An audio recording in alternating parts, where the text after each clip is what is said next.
వందనాలండి. యవహాన్ కట్టిపోగు అనేటువంటి మా యూట్యూబ్ ఛానల్ని సబ్స్క్రైబ్ చేయండి. పక్కనే ఉన్నటువంటి బెల్ ఐకాన్ని క్లిక్ చేసినట్లయితే ఆల్ అనేటువంటి బటన్ వచ్చిద్ది. ఆల్ అనే బటన్ నొక్కడం ద్వారా మేము అందించేటువంటి మెసేజెస్ ఎప్పటికప్పుడు మీకు మొదటిగా నోటిఫికేషన్స్ వస్తాయి. కాబట్టి అందరూ సబ్స్క్రైబ్ చేయండి, లైక్ చేయండి, షేర్ చేయండి, కామెంట్ చేయండి. అనేకులకి మా యూట్యూబ్ ఛానల్ని పరిచయం చేయండి. దేవుని యొక్క వాక్యాలు అనేకులకి షేర్ చేయటం ద్వారా, అనేకులకి పరిచయం చేయటం ద్వారా దేవుని యొక్క సేవలో, దేవుని యొక్క సువార్త పరిచర్యలో మీరు కూడా పాలిభాగస్తులు అవుతారు. కాబట్టి ఖచ్చితంగా యవహాన్ కట్టిపోగు అనేటువంటి మా యూట్యూబ్ ఛానల్ని అనేకులకి పరిచయం చేయండి. మీరు కూడా లైక్ చేయండి, షేర్ చేయండి, కామెంట్ చేయండి. మా యూట్యూబ్ ఛానల్ ద్వారా అందించేటువంటి ప్రతి ఒక్క ఆత్మీయ సందేశాలని, దైవ సందేశాలని విని ఆత్మీయంగా బలపడాలని ప్రభు పేట మీకు తెలియజేస్తూ, ప్రతి ఒక్కరు కూడా మా యూట్యూబ్ ఛానల్ని మీరు లైక్ చేసి, షేర్ చేసి, కామెంట్ చేయమని తీసుకున్నట్టు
సంపదల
ఈ సమయంలో ప్రత్యేకమైన పాట పాడదాం. కృపా సత్య సంపూర్ణ సర్వలోకానికి చక్రవర్తి నీవేనైనా పాట పాడుతూ ప్రభుని కనపడతాం.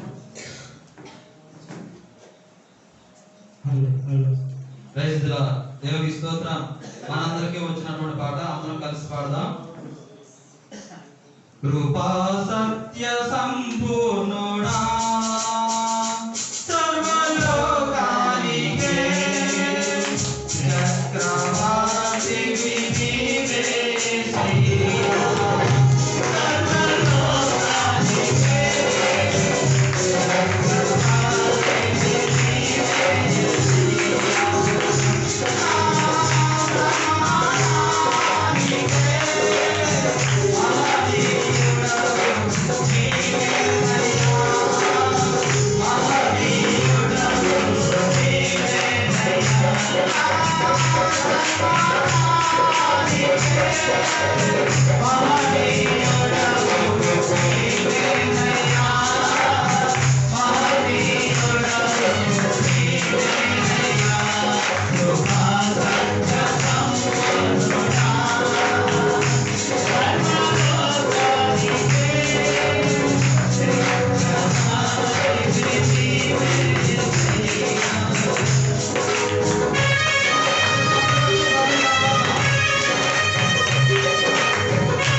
పరిశుద్ధుడా, ప్రేమగల తండ్రి, ప్రభువా ప్రభు, మీ పరిశుద్ధమైన పాదముల వందనాలు, స్తుతులు తండ్రి. ఇదిగో ప్రభా, ఈ గ్రామాన్ని ప్రేమించి నా తండ్రిని దాచుతాను నాయన నడిపించి ప్రభు నీకు వందనాలు. నా బిడ్డల ద్వారా నా తండ్రి ఒక మందిరాన్ని నిలబెట్టి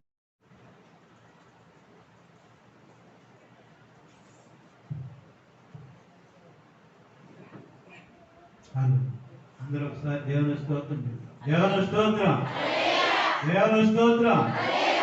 అందరికి వందనాలు. వర్తమానం అందించిన అయ్య గారికి, ఇంకా ఉన్న అయ్య గారికి, మీ అందరికీ నా హృదయపూర్వక వందనాలు.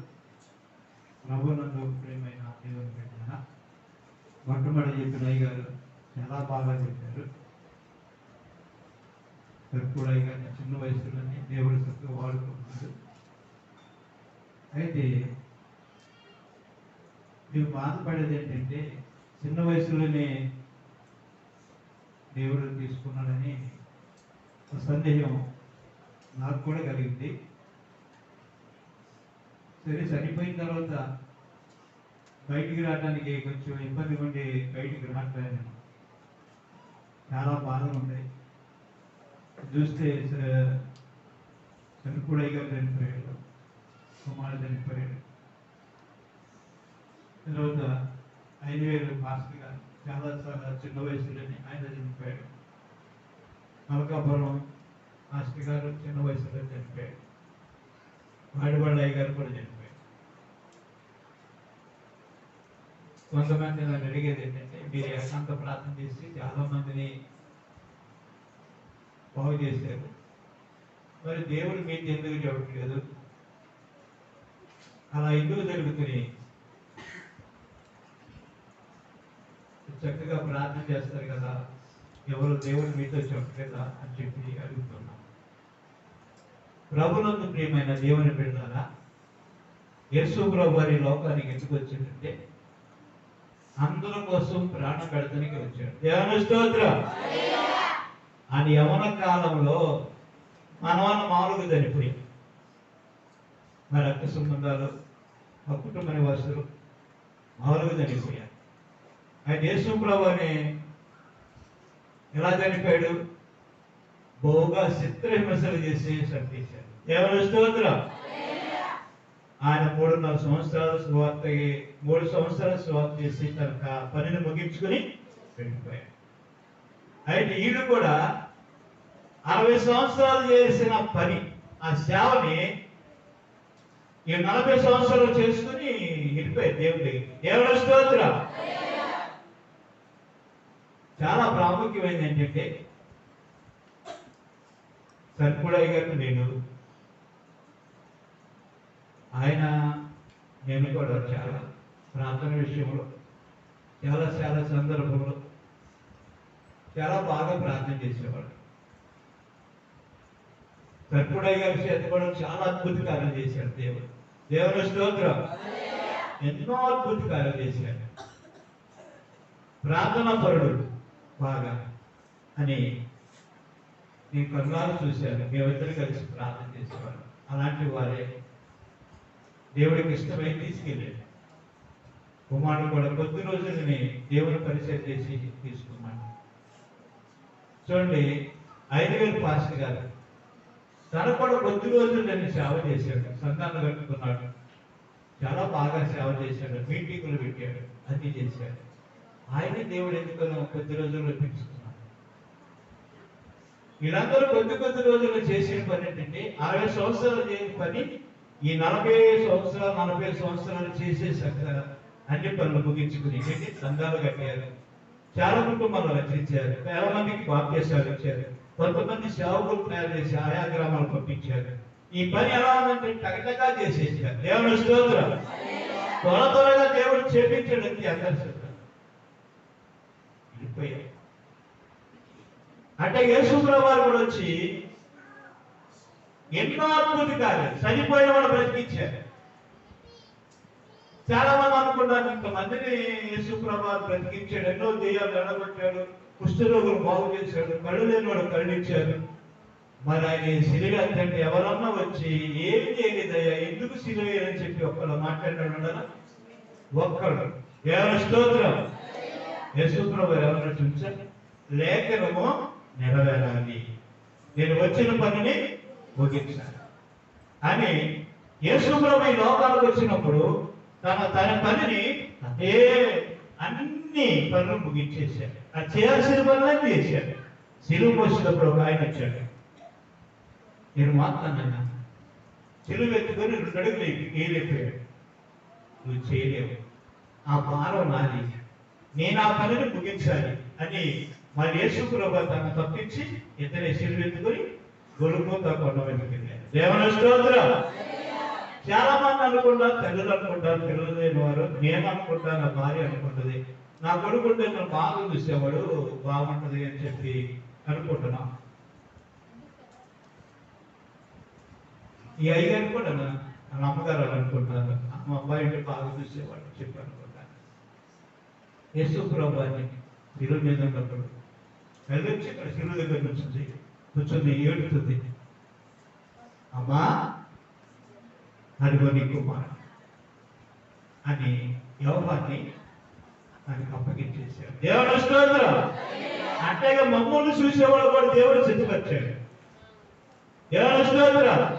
అలా తల్లిదండ్రులు చూసేవాడిని, భార్య చూసేవాడిని, బిడ్డలు చూసేవాడిని దేవుడు సిద్ధపరిచాడు. నువ్వు రా, అలా సంగతిని చూసుకుంటాను, నీ భార్య సంగతిని చూస్తాను, నీ బిడ్డల సంగతిని చూస్తాను, నీ సంఘానికి కావాల్సిన ఆదరణ కూడా నేను చూస్తాను. వాళ్ళకి ఎవరి ద్వారా వాక్యం చెప్పించాలో వాళ్ళతో వాక్యం చెప్పిస్తాను. రమ్మని వెళ్ళిన పని ముగించబడిపోయిన అయితే రమ్మని తీసుకున్నాను. దేవుని స్తోత్రం. నేను కుమిలి ఏడ్చుచుండగా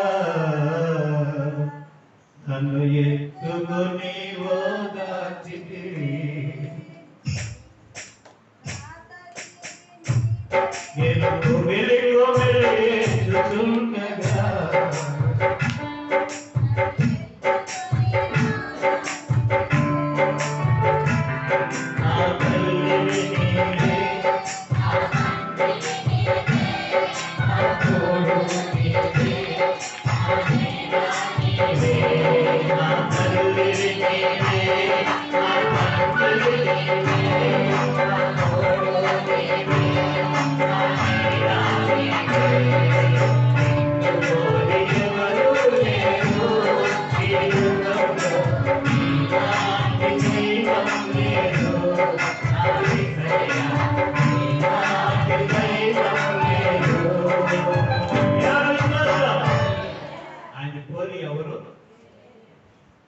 చేసే పని ఎవరికి తెలియదు. నీకు సహాయం చేస్తానని చెబితే పలానా దగ్గర డబ్బులను దాచించండి కుమారుడికి తండ్రి ఈ కుమారుడిని పద్దాకు అడుగుతాడు డబ్బులు ఇవ్వమని. అయితే దేవుడు అని చెప్పేవాడు కాదు, నీకు దాసి ఉంచారు నేను ఇస్తానని చెప్తాడు. నీ భార్యకు కావాల్సిన దాసి ఉంచారు ఇచ్చేస్తాను, నీ బిడ్డలకు కావాల్సిన దాసి ఉంచారు ఇచ్చేస్తాను, నీ సంఘానికి కావాల్సిన దాసి ఉంచాను అని కావలసిన ఆదరణకర మాటలు చెప్పేవాడిని సిద్ధపరిచారు. నువ్వు భయపడవద్దు, నువ్వు వచ్చేసేమని చెప్పి వాళ్ళు పిలుస్తున్నాను. దేవుని స్తోత్రం. బ్రహ్మనంద ప్రియులారా, వీళ్ళ ద్వారా సర్పుడు అయ్యగారి ద్వారా గొప్ప అద్భుతాలు చేశారు. అమ్మగారు అయ్యగారు ఉన్నప్పుడు చిన్నపిల్లలు వాళ్ళు కూడా తెల్లవారు కూర్చొని ప్రార్థన చేసేవాడు. ఎంత ప్రార్థన అంటే అద్భుతమైన ప్రార్థన చేసేవాడు. అయ్యగారు చెప్పినప్పుడు చాలా కలవరం పడిపోయాం, చాలా బాధపడ్డాం. ఎందుకు ఇలా జరిగింది, ఎంత ప్రార్థనాపరుడు కదా, ఎందుకు ఇలా జరగాల్సి వచ్చిందని అనుకున్నాం. అయితే యేసు ప్రభువు వారు ఈ భూలోకాలకు వచ్చాడు శరీరధారిగా. ఎంతో మందిని లాజరు నువ్వు లేచి నా సమాధిలో నుంచి అన్నాడు. వెంటనే లేచి వచ్చాడు. యజమానుల కుమారుడు సరిపోతే మోసుకుని అంటున్నారు. తల్లి రొమ్ములు పట్టుకుని ప్రలాపించి వెలుస్తుంది, తల్లడిల్లిపోతుంది. అయ్యా భర్తుంటే అని చూసి బ్రతికేవాడిని, ఈ పిల్లలు చూసి నేను బ్రతుకుతున్నానయ్యా, నా జీవితం ఏంటి ఎలా అయిపోయిందని చెప్పి ఆ పాడి పట్టుకుని వెళుతున్న ఆ జనాన్ని చూసి పిల్లలను చూసి ఆ తల్లి కింద పడిపోయి ప్రలాపించి వెళుతుంది. వెనక మా యేసు ప్రభు అని శిష్యులు అంటున్నాను. అలా వదిలిపెట్టి యేసు ప్రభు గబగబా వచ్చాడు. ఆ మోసేవాడి దగ్గరికి వెళ్ళి పాడుబట్టి ముట్టగానే కిందకి దించారు. చిన్నవాడా ఆ కుమారుని చేయబెట్టుకు లేపి తీసుకుని వచ్చి, అమ్మా నువ్వు ఏడవ, ఏగో నీ కుమారుడు అని అప్పగించారు. అలాగే ప్రభు నన్ను ప్రియులారా, చాలా మంది మనం అనుకునేది ఏంటంటే, నా కుమారుడు లేడు, నన్ను ఎవరు చూస్తారు, ఎవరు అమ్మగారు ఏమనుకున్నా, నా భర్త లేడు, నన్ను ఎవరు చూస్తారని చెప్పి అనుకుంటారు. అయితే నేను నిబ్బరంగా ఉండాలి. దేవుని స్తోత్రం. నిబ్బరం ఉండాలి. నిబ్బరం ఉంటే దేవుడు ఆ క్రియని కనులారా మనకు చూపిస్తాడు. మనకు కావలసిన ప్రతి అవసరం తీరుస్తాడు. ఎప్పుడైనా ఒకరోజు ఈ లోకాన్ని నుంచి వెళ్ళాల్సింది ఎవరైనా సరే, స్త్రీలు కానీ పురుషులు కానీ, ఇక్కడ ఉండేది ఎవరు లేరు. ఉన్నారంటారా? ఎవరు లేరు. అందరూ వెళ్ళిపోవాలి. నువ్వు వెళ్ళిపోవాలి, నేను వెళ్ళిపోవాలి. కాకపోతే ఏంటంటే వాళ్ళు 10 సంవత్సరాలు మొక్కలు లేరు, 10 సంవత్సరాలు మనం వెనకమన్నావు. నువ్వు కూడా ప్రార్థన చేసుకుంటే అక్కడ నీ భర్త కాదు, నువ్వు కూడా కలిసి ఉండొచ్చు. దేవుని స్తోత్రం. నేను నా కుమారుడు నేను కూడా కలిసి ఉండొచ్చు. ఇక్కడ నుంచి జాగ్రత్త ఉండి అందరూ అక్కడ ఏకీభవించి చక్కగా దేవుణ్ణి గుర్తించవచ్చు అని ప్రభు చెప్తున్నాడు. అయితే మనం ఏం చేయాలి? నిబ్బరం కలిగి ఉండాలి. దేవుని స్తోత్రం. కలవరపడద్దు. నేను ఒకసారి ఇంటికాడ నుంచి రోడ్డు కాడికి వస్తున్న పనుండి వాళ్ళ వడ్డీలు నన్ను చూసి వాళ్ళ బిల్డింగ్ నుంచి గబగబా వచ్చింది రోడ్డు మీదకి. వాళ్ళు ఎప్పుడు బయటికి రారు. గబగబా వచ్చింది. అయా అని కేకేసింది. నేను చూడ తరచు వెళ్ళిపోతాను. తిరిగి చూసేవారికి బ్రహ్మని కేకేసింది. ఏంటమ్మా, నీ గురించి చాలా సంగతులు విన్నాను. చాలా దూరం నుంచి ప్రార్థన చేసుకుని బాగుపడిపోయారు. చాలా మంది అపాయంలో ఉన్న వారికి దేవుడు మంచి ఆరోగ్యం ఇచ్చి నెమ్మది కలుగజేశాడు. దేవుడు మీ ద్వారా, మీ ప్రార్థన ద్వారా అలా జరిగింది. మరి నీ కుమారుని దాన్ని బాగు చేసుకోలేకపోయారు అని చెప్పాడు. దేవుని స్తోత్రం. అంటే అది దేవుని చెప్తూ మనం ఏం చేసే పని కాదు. 5,000 పాస్టర్ గారు కూడా చాలా తక్కువ వయసులోని, చిన్న వయసులోని సంఘాన్ని కట్టుకున్నాడు. చాలా దేవునికి ఇష్టం కలుసుకున్నాడు. తన దేవుడు తీసుకున్నాడు. ఇప్పుడు అమ్మాయి అలా మిగిలిపోయాడు. అమ్మాయి ఏమనుకుంటుంది? నా జీవితం అయిపోయింది, ఏం చేద్దాం, ఏదో పరిస్థితి ఎలా అయిపోయిందని చెప్పి చాలా కుమిలిపోతుంది. మనం వెళ్ళి ఎడబకమ్మ దేవుడు ఉండాలని మనం చెప్తే ఆ కాసేపే కొద్ది నిబంధనలు ఉండగలుగుతారు. మరి ఇట్లాగానే అడుపులో వేదన. ఆ వేదన ఎవరు తెచ్చాలి? దేవుడు ప్రత్యక్షమై ఆ వేదన తెచ్చాలి. మనుషులు ఎవరు ఓదార్చలేదు. దేవుని స్తోత్రం. నేనే దేవుడు మాటలు చెప్తాను, పెద్ద అయ్యగానే నీకు 2 మాటలు చెప్తారు. విశ్వాసాలని అమ్మ ఏడవకు అని చెప్తారు. కానీ ఆ కాసేపే సరే అంటారు. మరి ఇట్లాగానే వెంటనే తన యజమాని గుర్తొచ్చేస్తారు, బిడ్డలు గుర్తొచ్చేస్తారు. అప్పుడు ఏం చేస్తుంది? కుమిలి ఏడుస్తూ ఉంటుంది. ఈయన ఓదార్చాలంటే దేవుడు తప్ప మనుషుల వల్ల ఎవరు వల్ల అయ్యేది కాదు. నిన్ను నన్ను కూడా ఓదార్చే దేవుడు, నీకు నాకు కావలసిన సహాయం చేసే దేవుడు. కనుక మనందరం ఏం చేయాలంటే దేవునికి ప్రార్థన చేసుకోవాలి. దేవుని స్తోత్రం. ప్రార్థన చేసుకుంటే దేవుడే మనని. చూడండి, చాలా చిన్న వయసులో అయ్యేది మరకాపురం అమ్మగారు చిన్న వయసే, ఇక్కడ అమ్మగారు చిన్న వయసు కదా. చూడండి, సర్కుడయ్య గారు 2వ అబ్బాయి చాలా చిన్న వయసు, వీళ్ళందరూ ఖర్చుకోండి. ఆయన చనిపోయాడు. ఏంటి పరిస్థితి అని చెప్పి ఆలోచిస్తే అది దేవుడికి ఇష్టమైంది కనుక దేవుడికి తీసుకెళ్ళాడు. దాని గురించి మనం అందరికీ బాధ ఉంటుంది. అయితే మనం చేయాల్సినటువంటి ప్రార్థన చేసుకోవడం చాలా ఉత్తమమైనది. దేవుని స్తోత్రం. మరకాపురం పాస్టర్ గారు చచ్చిపోయిన తర్వాత, అంతకు ముందు 5,000 పాస్టర్ గారు చచ్చిపోయిన తర్వాత సర్కుడయ్య గారు చచ్చిపోయిన తర్వాత వరుసగా చచ్చిపోతుంటే మనసు చాలా చర్చలు అయిపోయింది. ప్రార్థన చేయలేకపోతున్నా. ఏకాంతానికి మోకరించి కలిసి ప్రార్థన చేయగానే చేయబుద్ధి కాక, లేదా ఇంట్లో వచ్చి ప్రార్థన చేయబుద్ధి కాక, ఇలా పరిస్థితి ఎలా ఉందంటే అందరికి చెప్పే నాకే గాయం అయిపోయింది. దేవుని స్తోత్రం. అందరూ చెప్పే నేను పర్వాలేదు, ఏమవుతుందో నిబ్బరంగా ఉన్నానమ్మా చెప్తూ వచ్చి బలపరుచుకుంటూ వచ్చేవాడిని, సేవకుల్ని, విశ్వాసాన్ని. ఇప్పుడేం జరిగింది? నాకే ఆ గాయాన్ని మాన్పాలంటే మనుషుల వల్ల, ఎవరి వల్ల? మన ఒక రోజు వచ్చి ఒక విశ్వాసి, నేను అప్పుడే చేశాను, మొంగడుకుందని బయటికి రాగానే ఆ వచ్చింది పొద్దుంటే అయ్యగారు గురికి వచ్చాక వచ్చి దగ్గరికి వచ్చి గావును తెలిసింది. నేను ఆ ఏడ్చేవారికి నా మనసు కలిపి వెంటనే నేను ఇంట్లోకి వెళ్ళి గణేశ్వరుని నెలకొంటాను. అందులో అమ్మగారు వచ్చి నాతో మాట్లాడారు. చాలా మంది 10 మంది, ఒక 10 మంది 5 రాక నన్ను చూడగానే ఏడుస్తున్నాను. నేను లోనికి వెళ్ళి రూమ్లో ఉంటున్నా. భోజనం చేయాలనిపించలేదు, ప్రార్థన చేయాలనిపించలేదు, రేతిని పడుకుంటే నిద్ర పట్టలేదు. ఇదో ఆలోచన అలా వచ్చి మనసు చాలా కలిగిరి పడిపోతుంది. దేవుని స్తోత్రం. వీటన్నిటికీ రమేష్ గారు చెప్పినట్టు నేను చెప్తూనే ఉండాలి, మనసుని పరుపరుచుకోవాలి, దేవుని వైపు చూడాలి.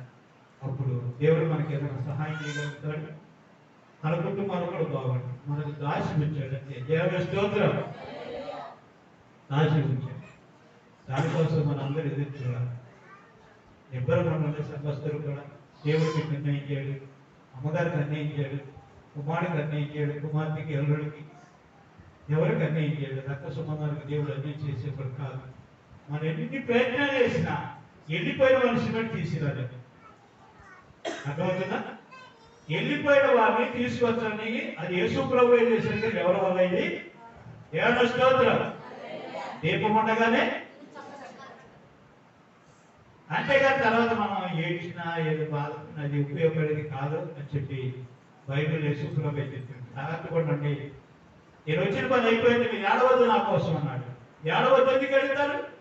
యెరూషలేము కుమార్తెలా ఎందుకు అడుగుతారు? నేను వచ్చాను, దేవుడు చెప్పినాడు, అన్ని పనులు ముగించుకున్నాను, వెళ్ళిపోతున్నా, అసలు నీ గురించి ఆలోచించమన్నాడు. దేవుని స్తోత్రం. నీ బిడ్డల గురించి ఆలోచించు, నీ గురించి ఆలోచించు, నీ భర్త గురించి ఆలోచించు. నేను వచ్చాను, నా పని ముగించుకొని వెళ్ళిపోతున్నా. ఇక ఈ సమయం ఉంది, కొన్ని పనులు చేయాలి. నువ్వు బిడ్డలకు ఒక దారి చేయాలి. ఈ లోకంలో పని చేయాల్సిన బాధ్యత ఉంది. నువ్వు మారు మనసు పొందాలి, బాప్తిసం తీసుకోవాలి, దేవుని సన్నిధికి వెళ్ళి చిన్న అపరాధాలు ఒప్పుకోవాలి. అప్పుడు నువ్వు నేను కలిసి ఉంటావని చెప్పి దేవుడు మాట్లాడాడు. దేవుని స్తోత్రం. అది అందరూ గుర్తుపెట్టుకోవాలి. నువ్వు నేను కూడా ప్రార్థన చేస్తుంది. దేవుడు ఎవరికి కావాల్సిన సహాయాన్ని అనుగ్రహిస్తారు. ఎవరి బిడ్డలో నిబ్బరం ఉండాలి, భయపడదు. ప్రార్థన చేయమంటేనే గడగడలు అయిపోతున్నాను. భయం వద్దు, సార్ నిలబడండి, నోరు తెరువు. ఈ నోరు నింపుతా. అమ్మగారు భయపడదు. ఎక్కడే దేవుడి గొప్ప చెప్పు, ప్రభా నేను అలా ప్రార్థన చేయాలి, నాకు తెరతలేదా, నాకు భయం ఉంది అని దేవుడికి చెప్పు. దేవుడికి ధైర్యం ఇస్తాడు. ఏ ప్రార్థన చేయాలో, ఏ పాట పాడాలో నీ నోట్లో దేవుడు మాట ఉంచుతాడు. దేవుని స్తోత్రం. భయపడి ఉండవా? సైతాన్ని ఇంకా అడగాల్సింది, ఇంకా వెనకే పంపించింది.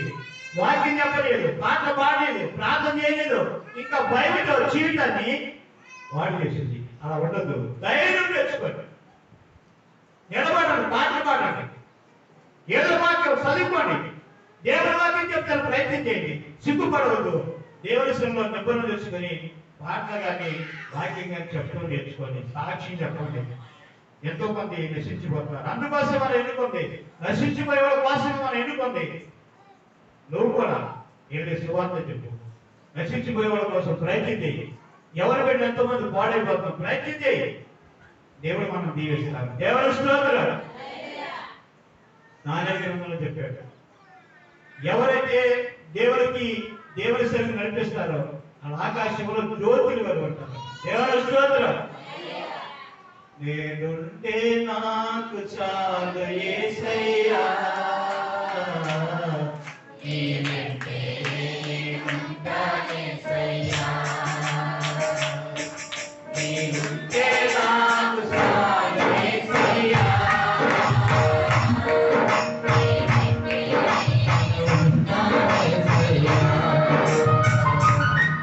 నీ మాట చాలయ్యా, నీ చూపు చాలయ్యా, నీ తోడు చాలయ్యా, నీ నీడ చాలయ్యా.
అందరూ లేచి నిలబడదాం. అందరూ లేచి నిలబడదాం.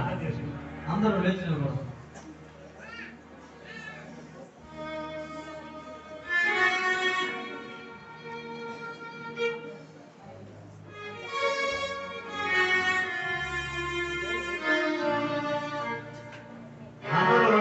ప్రార్థన చేయాలి. అందరూ కూడా కళ్ళు మూసుకుని దేవుడు మన మధ్యన ఉన్నాడు. నీ బాధలు ఆలకిస్తాడు, మా బాధలు ఆలకిస్తాడు, సంఘమైన ప్రార్థన ఆలకిస్తాడు. దేవుని సేవకులు ఆ బాధలు ఆలకిస్తాడు. అందరూ కూడా ప్రార్థన చేద్దాం. అందరూ కూడా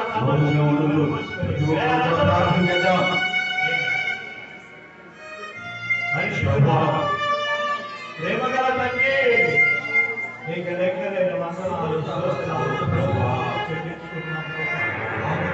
ఏమైతే మానవులుగా ఆలోచిస్తున్నాం అయ్యా, నీ దాసులు లేని పద ఎవరు తీర్చారు? చాలా కలవరపడిపోతుంది. వేదనతో జీవితాన్ని కలిగిస్తున్నామయ్యా. ఎవరైతే చెప్తున్నావు నేనంటాను, భయపడవాళ్ళు నీకు సహాయం చేసిన వాడు నేనే. వాగ్దానం చేసినావు నాకు నిద్రను దయచేయు, ధైర్యం దయచేయు, ఆశలను ఓదార్చను నాయన, నిబ్బరపరచను నాయన, కుమారుని ధైర్యపరచండి, ఓదార్చండి, కుమారుని ఓదార్చండి, ధైర్యపరచండి నాయన, ప్రతి మార్గంలో ఓదార్చండి, సకల సమయంలో ఓదార్చండి, సకల వినోదం కూడా చూపి నీటి వాగులు కూడా ఆశీర్వాదాలు ఈ రోజు ఆశీర్వాదం చేస్తున్నారయ్యా. మన ఆశీర్వాదం చేసిన ప్రభువా, మన కోరిక సిద్ధింపజేయ ప్రభువా, ఆ కుటుంబాన్ని దీవించిన ప్రభువా, ఆ బిడ్డలను దీవించిన ప్రభువా, ఆ చేసే ప్రతి పని దీవించండి నాయన. అయ్యగా నీవు మా కోసం ఎవరు ప్రార్థన చేస్తారు? ఈ బాధలలో మా కోసం ఎవరి జ్ఞాపకం చేస్తారు? సంగమంతా కూడా కలవరపడిపోతున్నారు. ఆ కలవరాన్ని దూరపరచండి, ధైర్యపరచండి, ఆ విశ్వాసం కలగండి, ఆ కుటుంబం నూతన కార్యాలు చేయండి ప్రభు. ఆ బిడ్డలు దీవించండి, ఈ గ్రామవాసులను దీవించండి, ప్రతి సేవకులను దీవించండి, ప్రతి సేవకులను దీవించండి, బిడ్డలు దీవించండి నాయన. ప్రతి కుటుంబాన్ని కూడా ఆశీర్వదించండి. ఇదిగో నా నిన్న ఈ రోజు చక్కగా నాతో జరిపించావు. నీకు లెక్కలేని వందనాలు స్తోత్రాలు.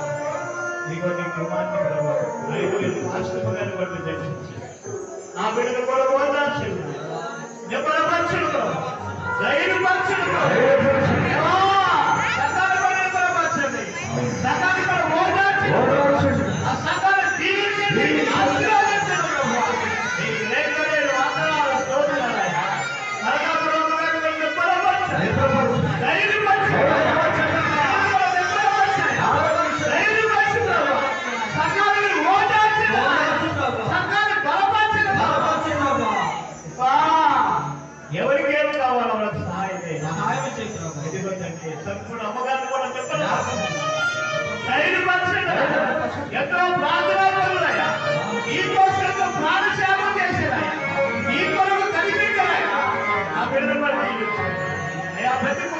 వాళ్ళని కూడా దీవించండి. నీ సేవలో వాడుకోండి అయ్యా. మనకి ఇచ్చినటువంటి ఆశీర్వదించండి ప్రభా. చిన్న అమ్మాయికి వచ్చి నిద్రపోయించండి, ధైర్యపరచండి. అమ్మాయి కూడా నిద్రపరచండి, ధైర్యపరచండి. ఆ బిడ్డకు చాలింగ్ ఇచ్చేయండి, ఎవరికైనా చేయకూడదు. చదువు బిడ్డలను దీవించండి, ఆశీర్వదించండి.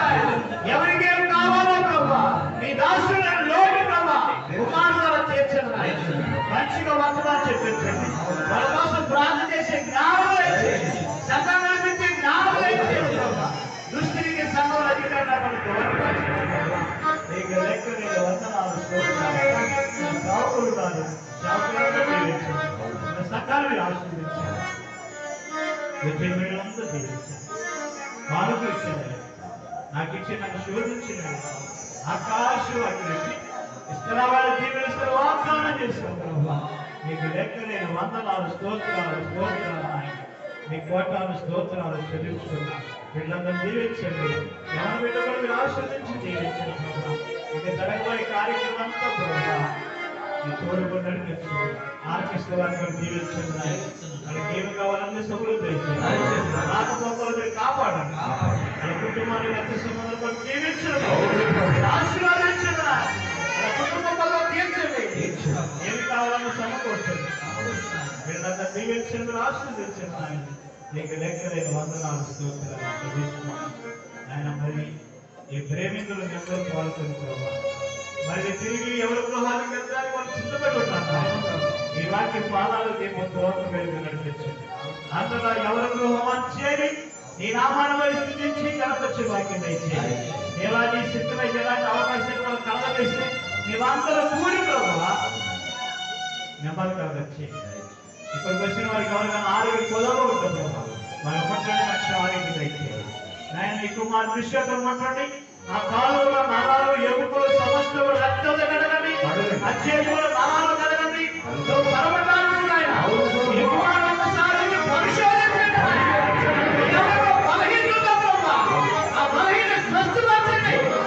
ఈ మాట చదివిస్తే ఎక్కడ స్వస్థత కలుగుతాయా? నీ కుమారు పట్టండి ఆరోగ్యం ఇచ్చి ఆ బలహీన శరీరం విడిచి వెంటనే వెడిపోయిన చేయండి. దేవా పేదలు గారు అత్తగారు జన్మ జరిగినప్పుడు ప్రభా నువ్వెలా కొట్టగానే ఆ జన్మ విడిచి వెళ్ళిపోయింది. అలాగే ఆయన ఈ కుమారుడు బలహీన వెంటనే విడిచి వెళ్ళిపోయింది. వెళ్ళిపోయిన కోపం వచ్చింది, ఆక్రమిస్తున్నా బలహీన ఆక్రమిస్తున్నా బలహీన కోపం వచ్చింది. ఈ కుమారుడు కొట్టండి, అప్పుడు బయలుకి ఆరోగ్యం వచ్చి భయంగా నువ్వు సత్తుగట్టి హోవాలి వాగ్దానం చేసినావు ప్రభా.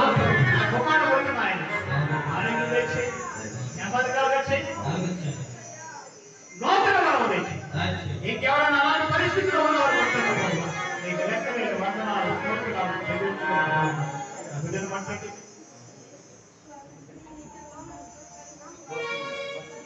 భూషణ గారు జ్ఞాపకం చేసి నీ బిడ్డను మంటకి మంచి ఆరోగ్యం తెచ్చి శక్తి తెచ్చి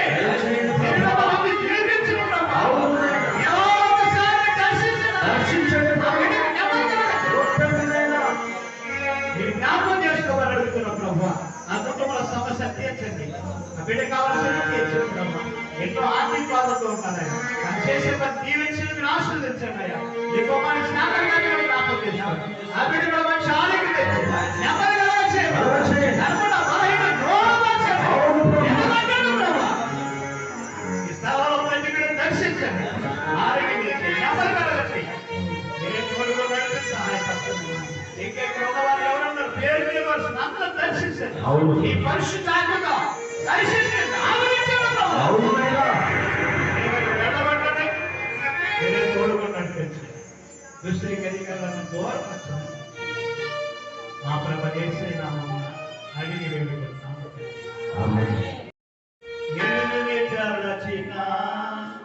ఏది అడిగినా